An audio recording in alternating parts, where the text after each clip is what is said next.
ስለ ዜዶና ጆኒ ፋይት ብዙ እየተባለ ነው ቀርቷል የሚባል ነገር አለ ስለሱ የሆነ ነገር ብትለን እየተነጋገርን ነው ጋሽ ዛሬ ትልቅ ፕሮግራም ላይ ተገኝቻለሁ ከነጌች ጋር ማለት ነው ከሰሞኑ እንደምታውቀው ትልቅ ፕሮግራም አሳይተውን ነበር እጅግ ተወዳጅ በሀገራችን ወጣቱ ሊያነቃቃ የሚችል ስፖርት ስለ ፕሮግራሙ ምን አይነት ፕሮግራም ነው ለምን ተዘጋጀ የሚለውን ደግሞ ጌችን የምጠይቅላችሁ ይላል ጌች ስላገኘው ደስ ብሎኛል ፕሮግራሙ ምንም በማስመልከት ተዘጋጀው እኔም ስላገኘው ደስ ብሎኛል ፕሮግራሙ የተዘጋጀው ባለፈው ውድድር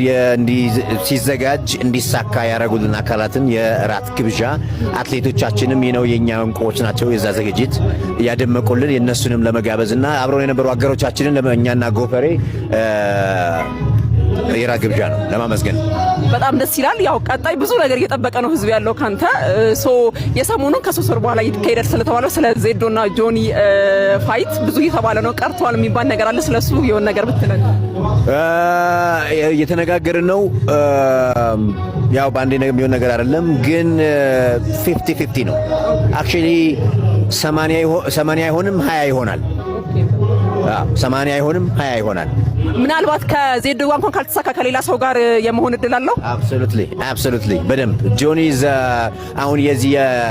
ኢትዮጵያ ሚክስድ ማርሻል አርት አሁን ኪንግ እሱ ነው በቃ ከሱ ጋር ነው እኛ ሰዎች እንዲጋጠሙ እንፈልገው ያ ማለት ደግሞ እኛ ጆኒ ብቻን ሰፖርት እናደርጋለን ብለው ለሚያስቡ ሰዎች እንደዛ አይደለም ግን በቃ የኛ የዛ ኢቲኤፍሲ የሚባለው ካምፓኒ የኤምኤምኤ ፋይተር የኤምኤምኤ